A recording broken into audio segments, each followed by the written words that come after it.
Nous sommes mercredi 19 juin 2024 et c'est un plaisir de vous retrouver pour ce nouveau rendez-vous de l'actualité sur les antennes de vos médias leaders, auditeurs et auditrices de la radio ATFM sur la fréquence 100.7, téléspectateurs et téléspectatrices de Twi TV. Mesdames et messieurs, bonjour et bienvenue à la troisième audience du tribunal de l'actualité pour cette semaine.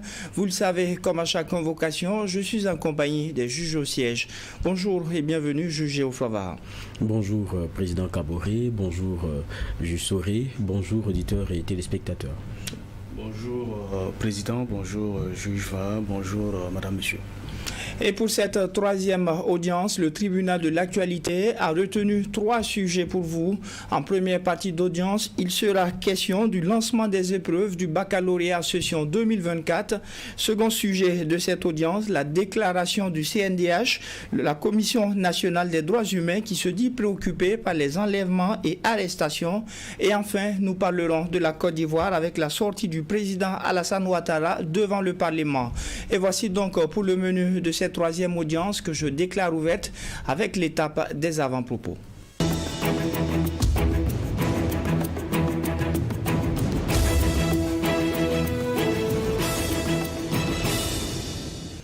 Juge Joël Soré, qu'est-ce qui retient votre attention pour la présente convocation?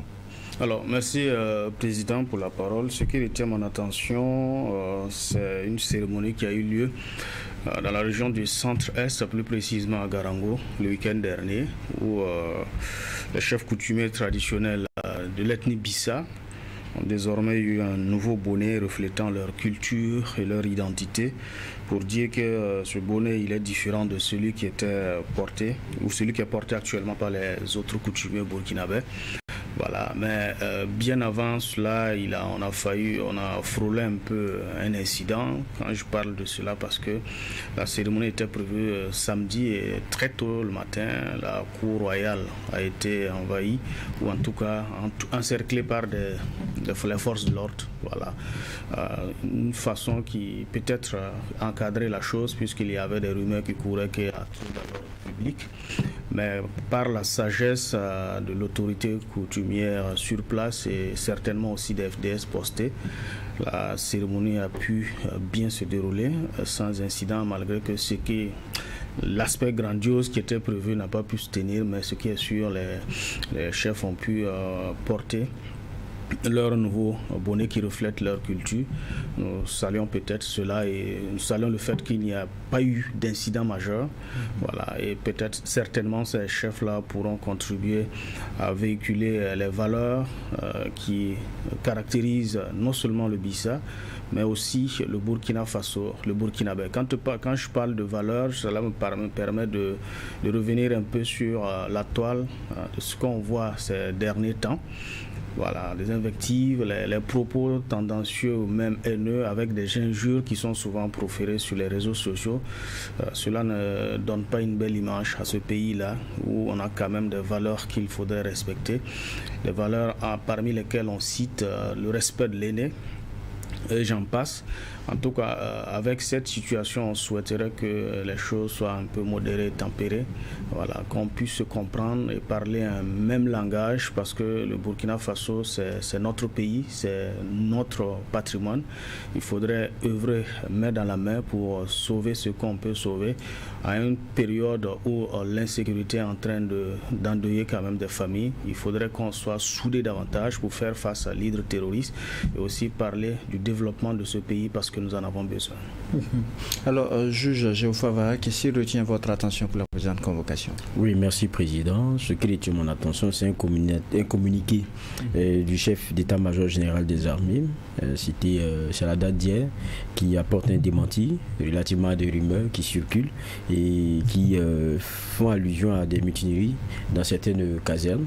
Et donc, il dit qu'il n'en est rien et il appelle les populations à vaquer tranquillement à leurs occupations et que les forces de l'ordre sont toujours dans leur mission, unies et tout.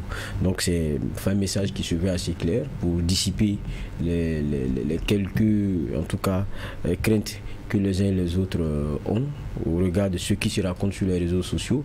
Maintenant, est-ce qu'on va répondre à tout ce qui se passe sur les réseaux sociaux? Ça aussi, c'est la question. Et puis, est-ce que ça a le mérite d'y rasséréner? On verra sûrement. Mais en tout cas, le message il est assez clair. Et il n'en est rien.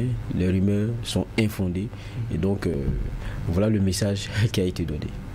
Merci donc à vous, messieurs les juges, pour vos avant-propos. Avant de commencer avec le premier sujet qui a été retenu pour cette audience du tribunal de l'actualité, eh bien, nous allons commencer par un tour de table, notamment sur cette décision du Conseil supérieur de la communication portant suspension de la chaîne française TV5 Monde Afrique pour 6 mois assortie d'une amende de 50 millions de francs CFA. Réaction, juge Géofavaha. Bon, on a appris comme tout le monde. Et puis je pense que ce qui est indexé, c'est bien une édition, c'est celle du 17 juin, donc avant-hier.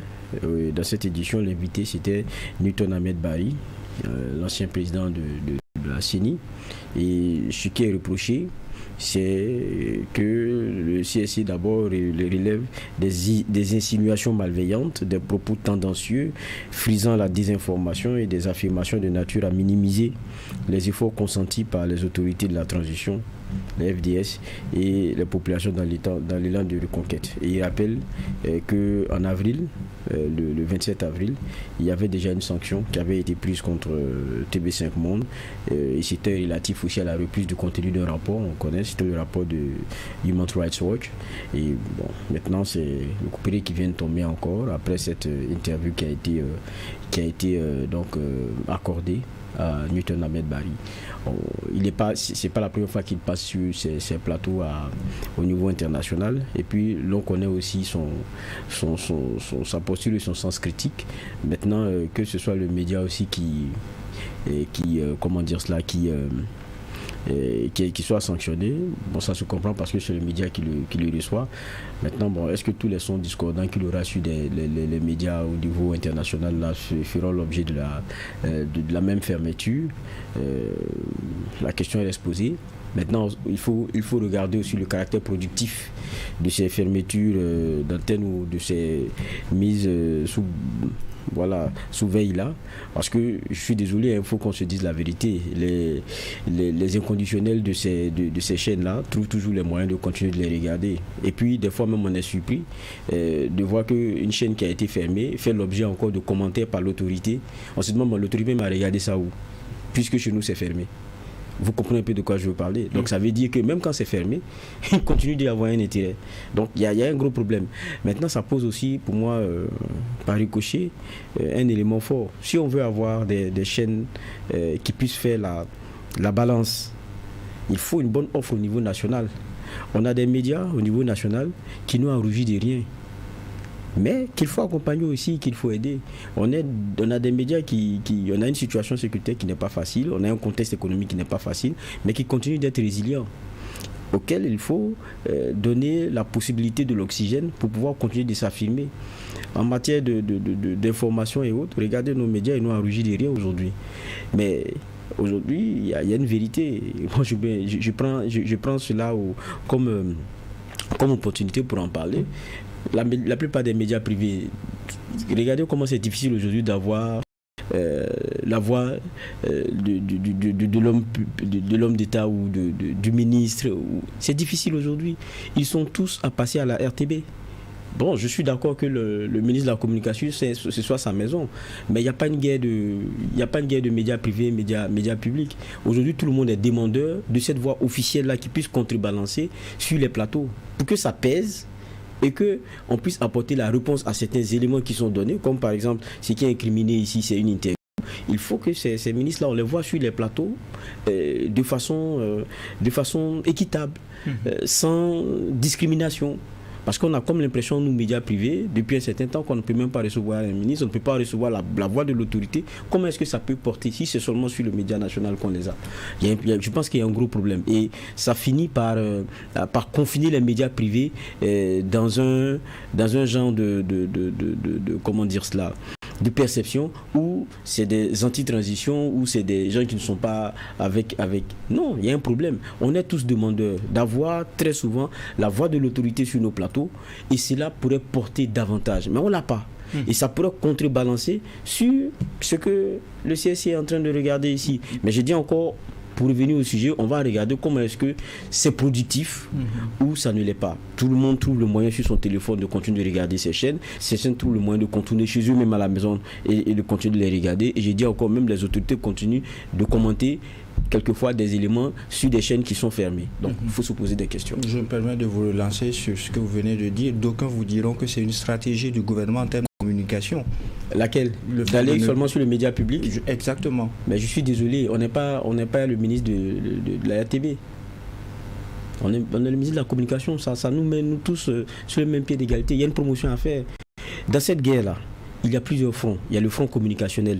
Et dans le front de la communication, on va avec tous les outils qu'on a. Nous, médias privés, sommes des outils qui sont aussi importants et qui peuvent être et permettre de toucher un maximum.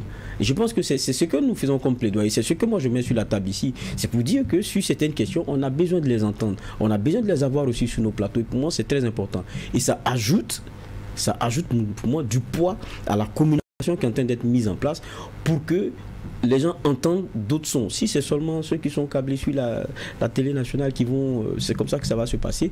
C'est dommage parce qu'on prendra la plupart des médias privés comme étant ceux-là qui n'accompagnent pas.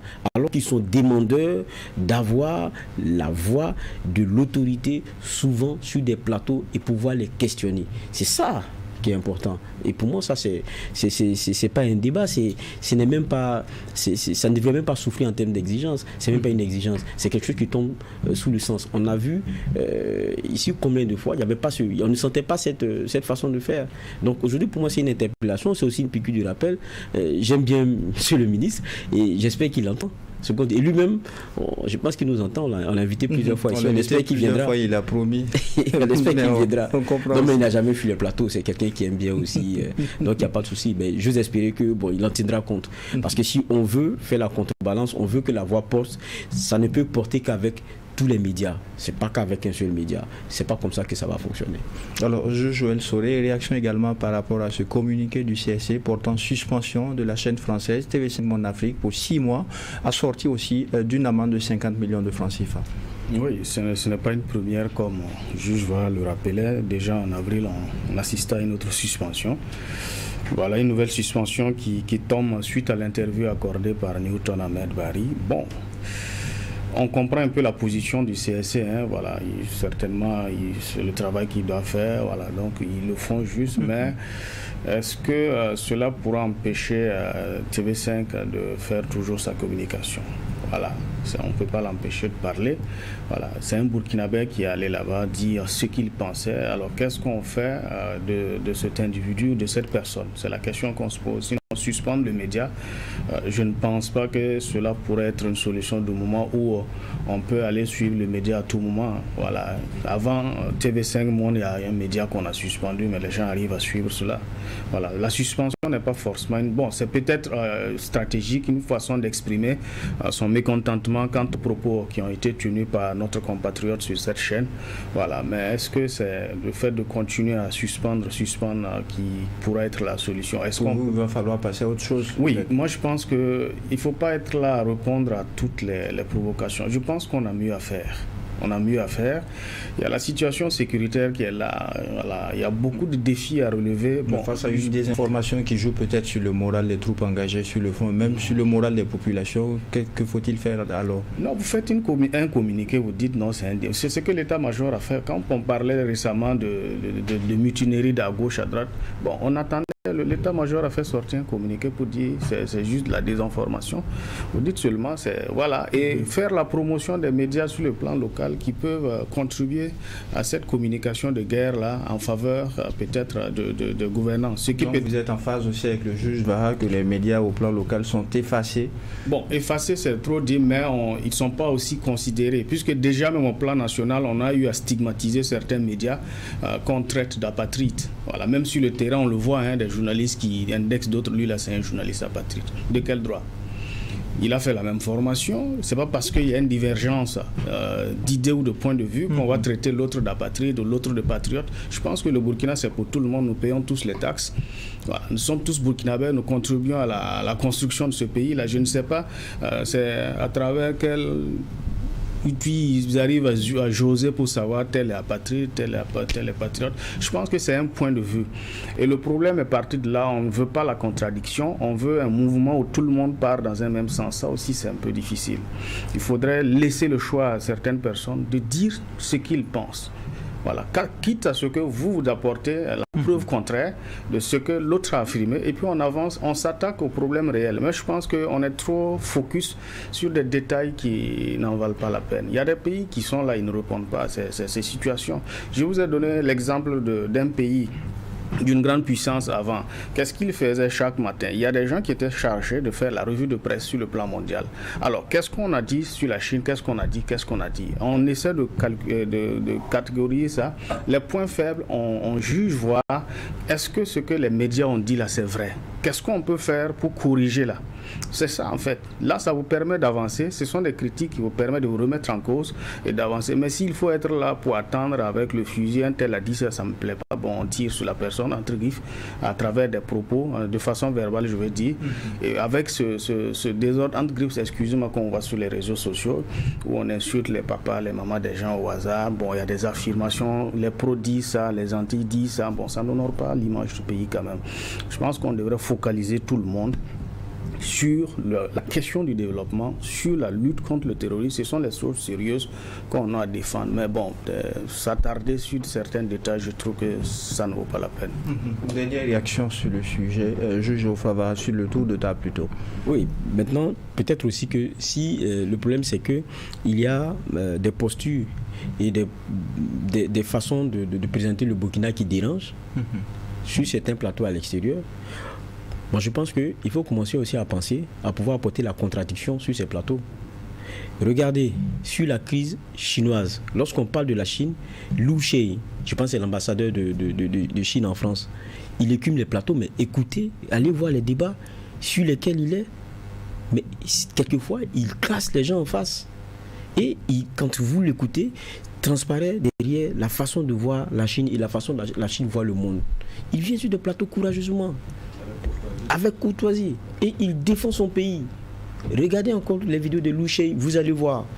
Il y a aussi, même sur le cas de la Russie, le porte-parole de l'ambassade de Russie, un certain Magdanov, j'en oublie le nom. Écoutez, vous allez voir ces prises sur ces différents plateaux. Est-ce qu'on ne devrait pas aussi peut-être en arriver là en termes de réflexion? Je pense que, parce que le monde nous regarde et nous regardons le monde. On va fermer ici. Mais si ça continue de se dire là-bas, ça continue de se faire en termes de construction d'une image du Burkina, si le fond c'est de pouvoir inverser cette comment on appelle ça, cette conception et puis cette perception du Burkina, il va falloir aller sur un certain terrain aussi avec des hommes qui soient aguerris pour pouvoir le faire. Je le dis encore, il n'y a qu'à voir, même sur la crise russo-ukrainienne, vous trouvez sur des plateaux des personnalités qui sont les représentants de la Russie, parce que mandatés, porte-parole de choses, comment on appelle ça, porte-parole de l'ambassade, qui font ce job-là. Quand vous regardez, je prends encore le cas de la Chine, et Liu Shei, c'est carrément un exemple, vous le verrez sur ces plateaux-là, c'est quelqu'un qui est tranchant, mais il est sur ces plateaux en tant qu'ambassadeur. Il défend son pays. Ça aussi, peut-être qu'il y a une réflexion qu'il faut mener à ce niveau. Je peux ajouter aussi. Oui. Voilà. On a vu avant, même sous Damiba, il y a des ministres qui partaient, qui prenaient part à des plateaux à l'étranger. Mais avec ce pouvoir, qu'est-ce qu'on a vu? Il y a cette action de dénigrer l'autre partie. Je veux parler de l'Occident. Voilà. Vous avez passé votre temps à monter des gens, à insulter la France, à battre tel pays. Bon. Du coup, vous partez pour demander un plateau dans ces pays-là, ça va être un peu compliqué. Donc, il faut revoir aussi. Je ne crois pas ça. Ils sont demandeurs. Oui, je ne crois pas ça. Ils sont demandeurs. À partir du moment, nous sommes tous journalistes. Oui. À partir du moment où vous recevez une partie, vous avez l'obligation de l'équilibre. Voilà, maintenant, c'est ce que je suis en train de dire. Vous avez l'obligation de l'équilibre. Et souvent, dans ce jeu-là, et on doit pouvoir avoir quelqu'un qui puisse porter aussi notre voix. Et je pense que ça, c'est déjà désigné, le porte-parole du gouvernement. Et ça, c'est très important. Pas forcément. Bon, le porte-parole du gouvernement, c'est souvent les affaires internes.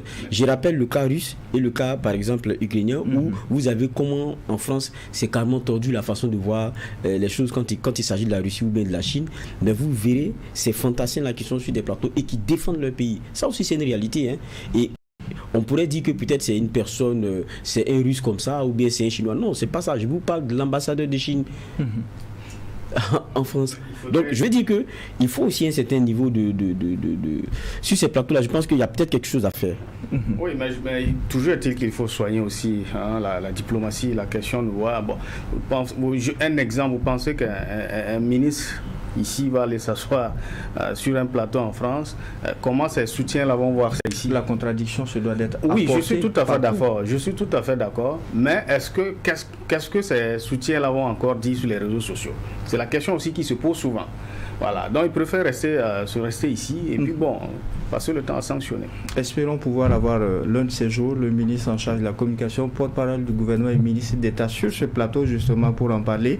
Mais en attendant, on va pour le premier sujet retenu pour cette audience du tribunal de l'actualité à la suite du CEP, du BEP et même du BEPC. Ils sont au total plus de 120 000 candidats à avoir débuté la composition des examens du baccalauréat session 2024 ce 17 juin sur toute l'étendue du territoire national. Juge Joël Soré, quel regard par rapport au lancement de ces épreuves du baccalauréat? Oui, le baccalauréat a été lancé hier à Ouagadougou. C'est le gouverneur qui a procédé au lancement au niveau du lycée municipal, voilà, où un message d'encouragement a été adressé aux candidats.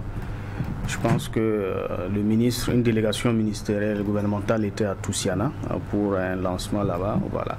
Et on a autour de 120 000 candidats cette année. Nous apprécions le fait que les dispositions ont été prises pour que cela se passe bien, même dans des zones à fort défi sécuritaire. On a vu à travers les reportages que dans certains centres, au jury, même si le nombre de candidats n'est pas assez élevé, mais au moins le lancement a eu lieu. Les candidats ont composé et même un des sujets aussi a été rapporté sur les réseaux sociaux en lien avec la liberté d'expression. Est-ce qu'on pourrait tout dire? Voilà, je pense que c'est en philosophie, je pense qu'avec le contexte national, c'est un sujet qui sera très bien traité par les candidats. Voilà, et il y aura beaucoup de choses à dire là-dessus. En tout cas, on ne peut que souhaiter que le reste de l'examen se déroule bien et que le taux de succès aussi soit très bien, mieux que l'année passée, et que surtout les résultats aussi soient disponibles dans un temps record. Alors, Geoffroy Baha, de 137 000 environ en 2023, on se retrouve à peu près autour de 120 000 candidats. Quelle est votre appréciation par rapport à ce début de composition du baccalauréat et aussi de cette baisse que l'on a vue au niveau des candidats? Bon, je pense que on est dans une situation que nous connaissons, avec un contexte qui n'est pas facile, qui est fait aussi pour beaucoup d'élèves d'abandon, du fait aussi de l'insécurité. Quitter certaines zones, c'est pas simple, et se retrouver à continuer, il faut être résilient, il faut avoir la force. Donc déjà, c'est une pensée à l'endroit de tous ces élèves-là qui vont donc à l'assaut du bac, et particulièrement aussi à ceux qui sont des déplacés internes et qui ont eu la force, malgré qu'ils ne soient plus dans leur environnement de confort, de continuer, parce qu'ils savent que l'école aussi, c'est comme ça qu'on se fortifie et qu'on se forge pour demain. Je pense que ça, c'est très important et on pense vraiment à ceux-là. Et puis bon, donc pour moi, ça peut expliquer un peu le chiffre aussi qu'on a. Et on a vu aussi le lancement officiel avec le mot qui a été celui du ministre, donc des autorités qui partaient tous dans le même sens, qui était celui que je disais tout à l'heure, c'est-à-dire que donner du courage à ces enfants-là, et puis particulièrement à ceux qui sont aussi dans des zones difficiles et qui ont vécu des éléments des situations un peu difficiles et qui sont résilients. Maintenant, vous savez, la question des examens, des concours, il y a toujours cela d'un peu injuste. C'est que pour tous les efforts d'une période, vous êtes évalué en quelques heures. C'est 2-3 jours, c'est quelques jours, mais c'est quelques heures en définitive. Et pour peu que vous ayez un manque de concentration, pour peu que vous ayez un moment de perte de lucidité, c'est fini. Et tous les efforts se vont à l'eau. Et il y a des enfants qui sont très doués mais qui ont du mal à gérer le stress, par exemple, et ça devient difficile un peu pour eux, ce type d'épreuve là. C'est penser à tout cela. Et puis il y a les parents, je le disais encore une fois, il y a des parents aussi qui ajoutent la pression à la pression. Si tu n'as pas eu ton bac là, bon, l'enfant il va aller composer. Il faut le mettre dans toutes les conditions. C'est comme un athlète. Pourquoi est-ce que le boxeur, il y a quelqu'un qui est derrière, qui lui parle, qui le masse, il est presque choyé, alors qu'il va le brutaliser tout à l'heure. Mais pourquoi ? Parce qu'on a besoin de le mettre dans les conditions qui sont les meilleures. Et souvent, nous, parents, avec ce qu'on veut tellement fort là, on oublie, et puis notre pression on la met sur l'enfant alors que l'enfant n'en a pas besoin. C'est nous qui devrons porter la pression pour l'enfant. Et puis lui dire, vas-y, en tout cas tu as eu toute l'année, on te fait confiance, vas-y. Maintenant bon, nous on a eu aussi le droit des quarts d'heure du sucre, le quart de sucre qu'on casse le carreau là, qu'on prend vous, mais on dit non, ça va aider à apaiser le stress et tout. C'est psychologique. Donc chacun a son accompagnateur psychologique et c'est d'abord les parents. Donc chacun doit jouer ce rôle là et puis espérer que ça va bien se passer. Maintenant, il y a les questions organisationnelles. On en a parlé ici, notamment avec le BEPC. Souvenir les imperfections au niveau du BEPC. Est-ce que vous avez bon espoir justement que les critiques qui ont été formulées soient prises en compte? On espère. Et puis bon, je pense aussi que l'année passée, lorsque le ministre était interrogé sur les dysfonctionnements, il disait, dans le passé, on avait un logiciel qui appartenait à des individus. Maintenant, je pense que c'était plutôt des techniciens en interne qui ont travaillé sur une offre assez intéressante. Et il a dit, c'est quand même, quoi qu'on dise, aussi une dynamique patriotique. Et maintenant, le ministère a sa chose, a son logiciel, et ils vont parfaire et voir comment est-ce que ça va se faire. Mais à la vérité, c'est bien de dire que bon, c'est nous-mêmes qui avons fait notre chose et tout, mais il y a une finalité, c'est que ça doit permettre une organisation optimum de ces examens-là. Est-ce que c'est le cas? L'année passée, ça a été très difficile. Cette année, on s'en rend compte avec le BEPC et on espère qu'avec le bac, les quelques problèmes du genre mise à jour ou connexion ou quoi que ce soit, ces éléments-là seront assez minimisés. Ce qu'on peut espérer, mais moi, je ne suis pas trop pour les questions d'espoir. Je crois que en matière de technique et autres, on agit. On sait qu'il y a des éléments à faire, il y a des mises à jour à faire, le process demande à être actualisé. On prend la mesure de la chose, on le fait à temps pour que ça se passe bien. Sinon, on ne peut pas ne pas tout faire et puis prier. Ça, ce n'est pas responsable. Je ne dis pas que c'est ce qui est en train d'être fait, mais ce qu'on a vu avec le BEPC, ce n'est plus dit espérons, non. Il faut que, entre le constat et le diagnostic, quelque chose a été fait pour soulager, pour qu'on n'ait pas les mêmes problèmes. Je crois que c'est ça qui est important. Allez-y, Joël Solé, est-ce que vous êtes optimiste à ce que les critiques qui ont été formulées avec ce qu'on a vu au niveau du BEPC soient prises en compte pour qu'on n'ait pas à revivre les mêmes travers au niveau de l'examen du baccalauréat? Je pense, oui, je reste optimiste parce qu'au regard des critiques qui ont été faites, certainement pour améliorer la chose, l'autorité a certainement entendu parce que ce n'est pas nouveau. On a assisté à la même situation l'année passée. Je pense qu'il devrait mettre en application ou en tout cas prendre en compte les recommandations et les critiques qui ont été faites pour que, au moins pour le baccalauréat, les élèves, les candidats puissent avoir assez rapidement des résultats fiables dans un temps record. Maintenant, la question qui se pose, c'est la capacité d'accueil de nos universités. Voilà, ils vont avoir le bac. On sait comment ça se passe un peu, même si des efforts sont faits. On a vu dernièrement le lancement du Wi-Fi dans les universités, le processus qui a déjà démarré, que nous saluons déjà. Ça va permettre aux étudiants de mener à bien les recherches. Voilà. Mais il y a aussi cette capacité d'accueil. Voilà. Ceux qui n'ont pas les moyens d'aller dans des écoles privées seront obligés d'être dirigés vers ces universités publiques-là, où on a assisté souvent à des retards. Voilà. Souvent, tu peux taper une année, 2 ans de chevauchement. Voilà. Je pense que l'autorité gagnera à revoir cette situation-là pour que ça puisse rouler assez vite. Tout cela est parti quand on a voulu aller vers le système LMD. Chose qui a été critiquée aussi par les organisations estudiantines et même les syndicats. Donc il gagnera à revoir cette situation pour que heureux, ceux qui seront les futurs bacheliers, puissent aller assez rapidement prendre les cours et que ça puisse rouler comme une lettre à la poste et que au-delà, en 4 ans, tu as fini rapidement, tu sors, et laisser la place à d'autres personnes. Sinon, s'il faut aller s'entasser là-bas, voilà. Bon, en tout cas, nous saluons les efforts qui sont déjà faits et nous souhaitons que beaucoup sera fait encore pour que tout se passe bien, pour les universités publiques. Et nous allons passer au second sujet qui a été retenu pour cette audience. La Commission nationale des droits humains, CNDH, se dit préoccupée par la situation des droits humains au Burkina, notamment avec des cas d'arrestation et des enlèvements. C'est ce qui ressort d'une déclaration publique de la CNDH. Votre regard, juge Ofabara. Oui. Bon, quand on regarde aussi la CNDH, on connaît aussi quelles sont ses missions. C'est promouvoir justement ces droits-là. Travailler à ce que l'État prenne des engagements aussi au niveau supra qui sont de l'ordre de protéger les citoyens, qui sont de l'ordre de promouvoir aussi ces droits-là. Maintenant, dans ce contexte, est-ce qu'une CNDH peut rester impassible face à ce qui est en train de devenir récurrent? Des arrestations, style enlèvement, il n'y a pas la forme, ça sera difficile. Maintenant, quand on regarde la CNDH aussi, il faut comprendre, parce qu'il y en a qui ont dit « Ah, c'est du courage et tout », mais la CNDH aussi, il faut voir, c'est quand même une institution qui a le gage de l'indépendance.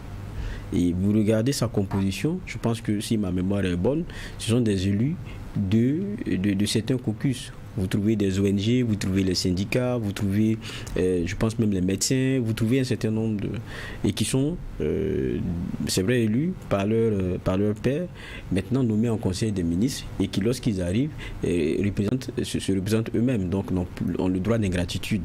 Donc ont toute la latitude d'être assez indépendants dans la façon de donner leur avis. Et puis c'est à l'issue d'une assemblée générale. Donc ça veut dire qu'ils reviennent sur ce qu'ils font et tout, mais ils regardent aussi la situation du pays sur ce qu'est le secteur du respect des droits.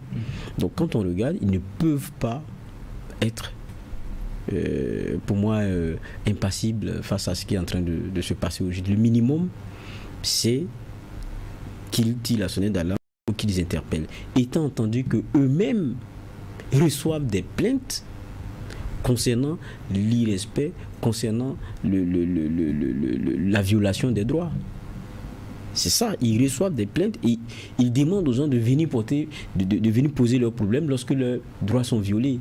Donc, vous ne pouvez pas être au Burkina, entendre ces choses-là en train de se faire, et puis en tant que CNDH, vous ne dites rien. Donc, pour moi, c'est ça aussi le contexte, il faut comprendre ça comme ça.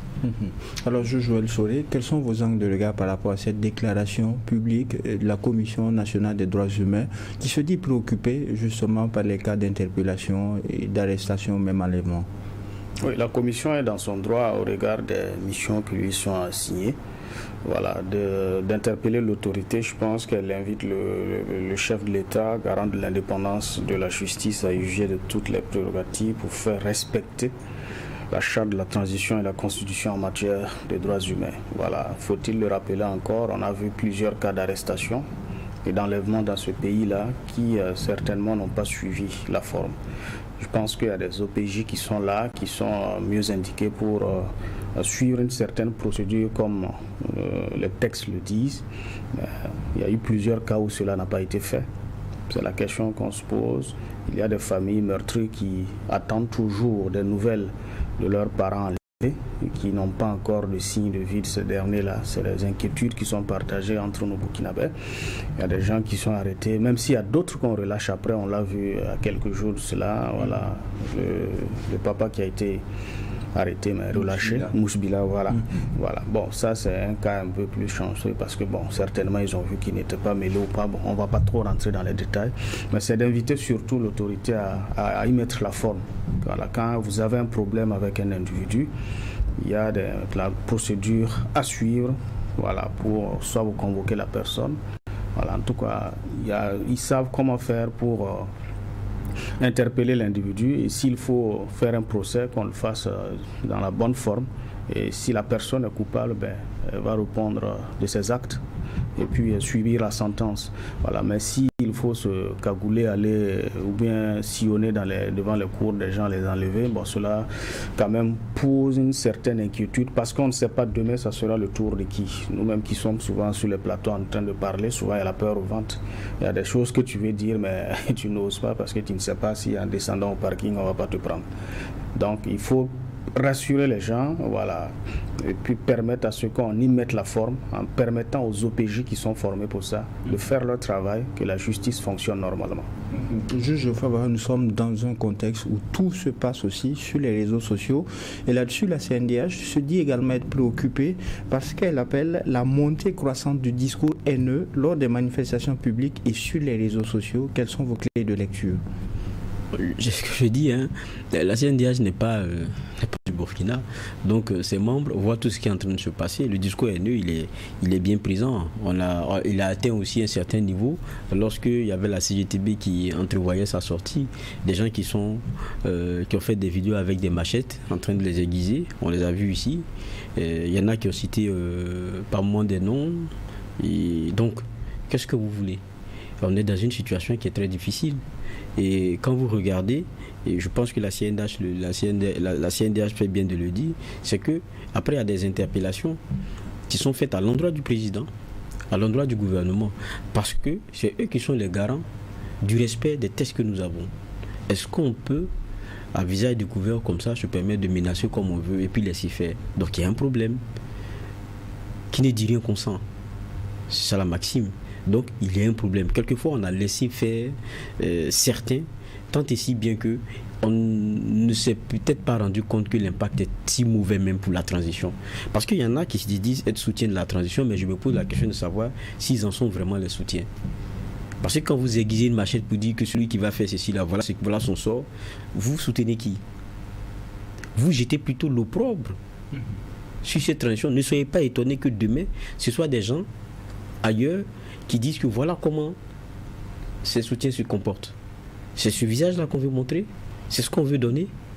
Que non, c'est des gens violents qui sont des soutiens du président. Vous ne lui rendez pas service.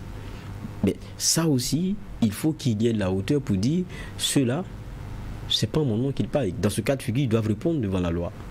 Je crois que ça, c'est très important. Et quand vous regardez, il y a même la question aussi des décisions de justice et leur exécution qui est aussi indexée par la CNDH.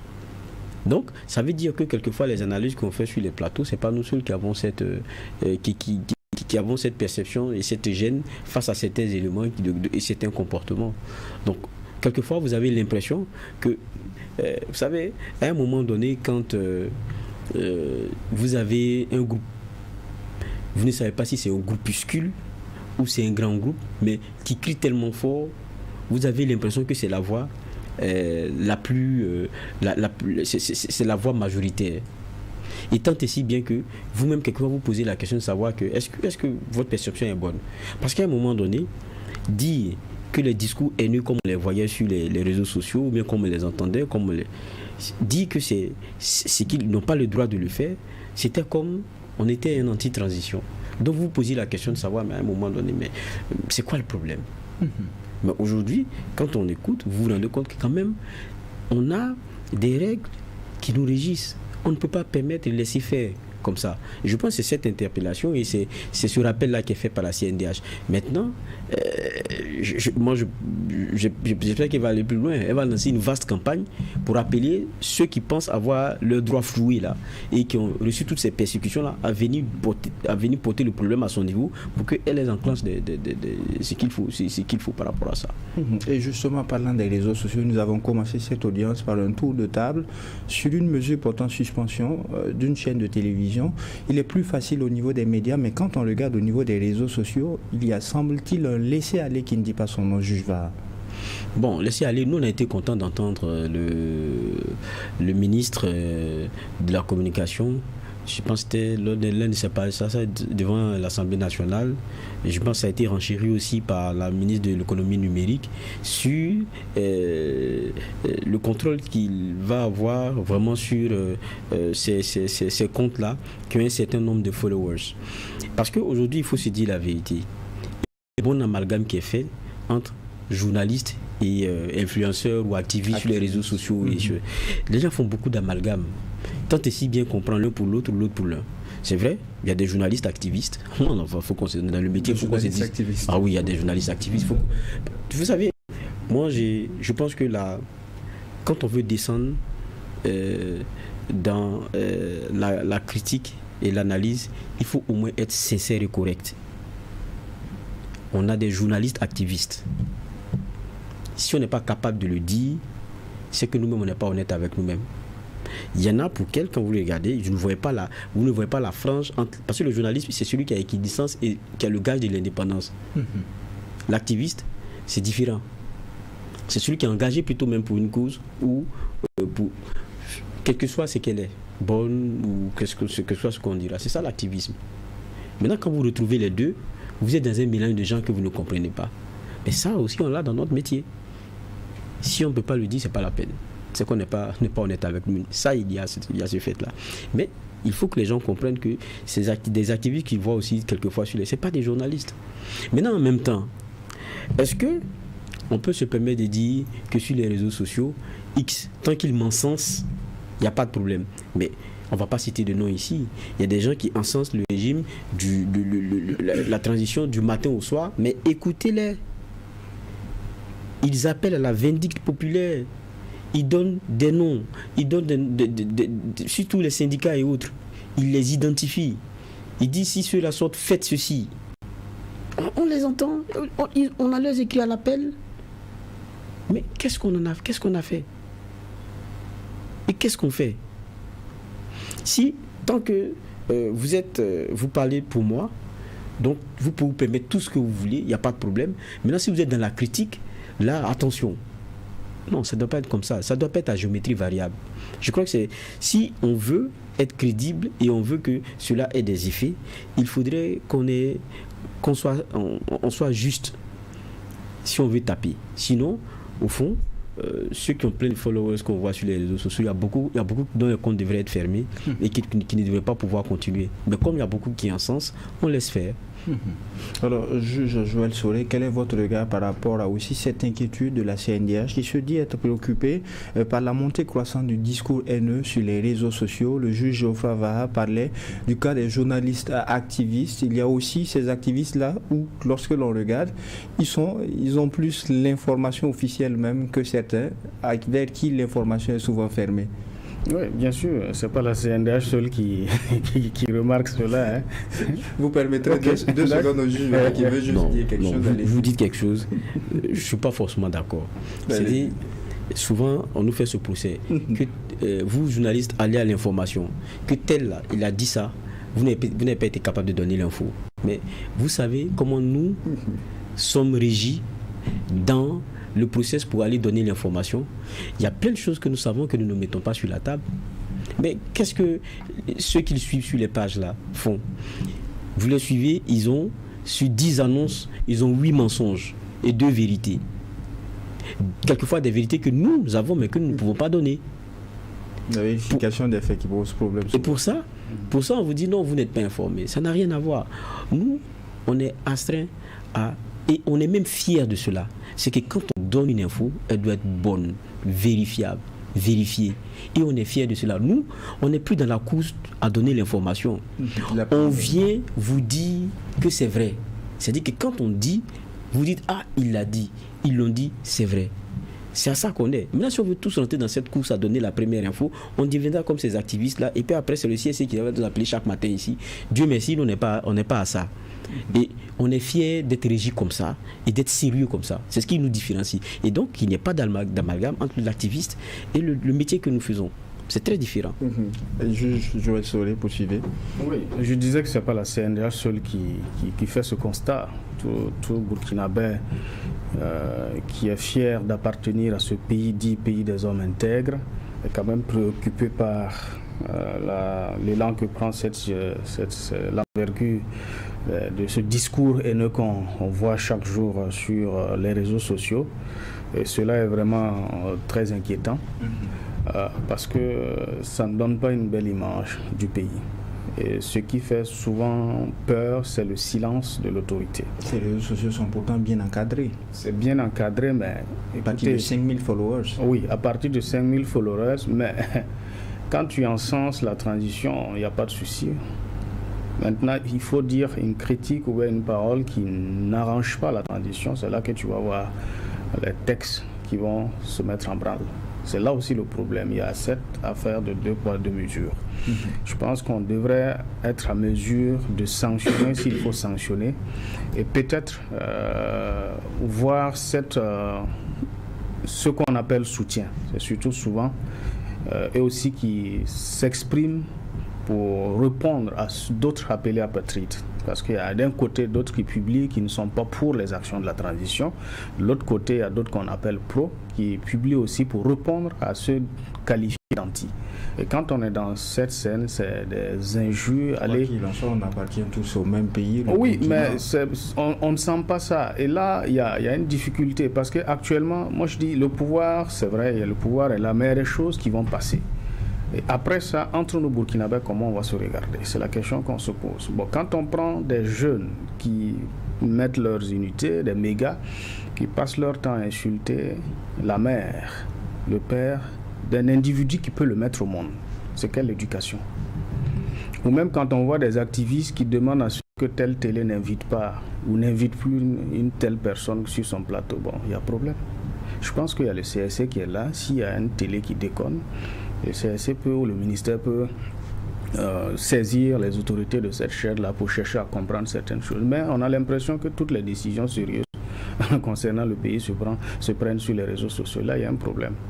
Voilà. Et quelque part, quand tu es assis, ça te fait tellement mal.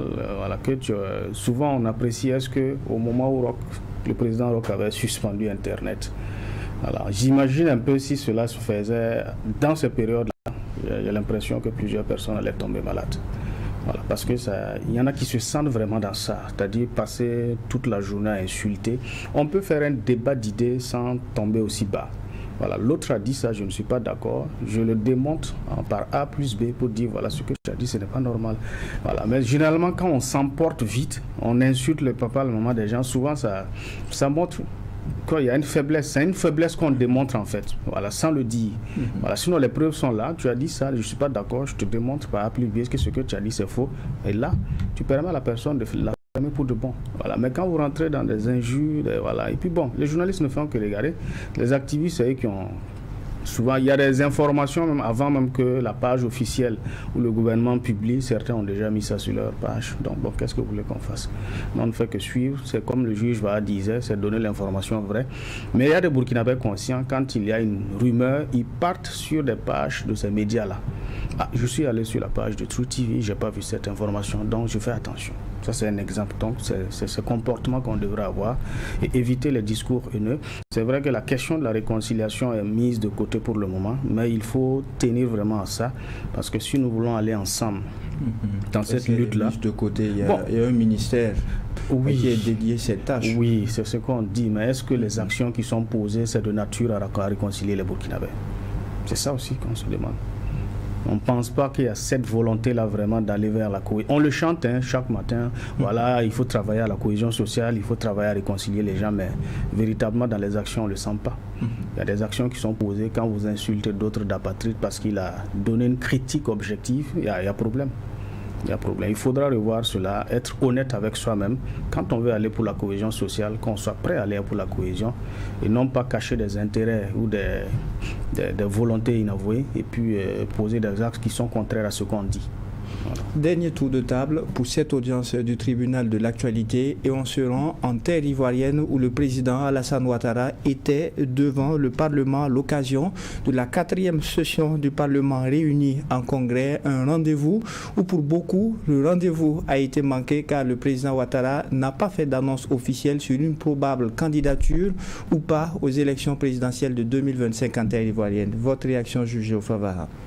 Bon.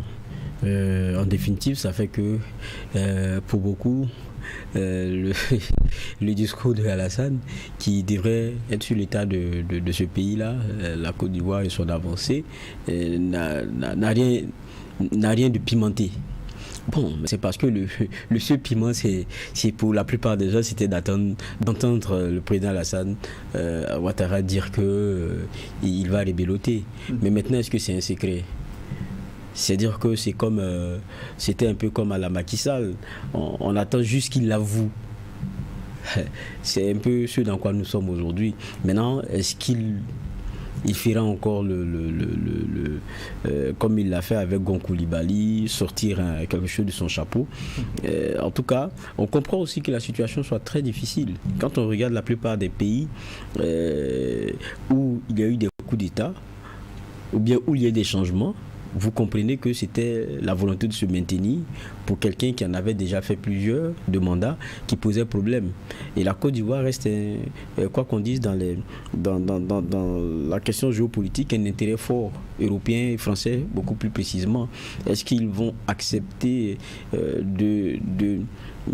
est-ce que dans ce jeu, de ce mariage en tout cas il y a un genre de parfait amour, l'une des parties va accepter de se risquer à avoir comment on appelle cela, une continuité de pouvoir qui peut fragiliser de sorte à avoir un basculement qui sera non maîtrisé. Ça devient aussi une grosse question.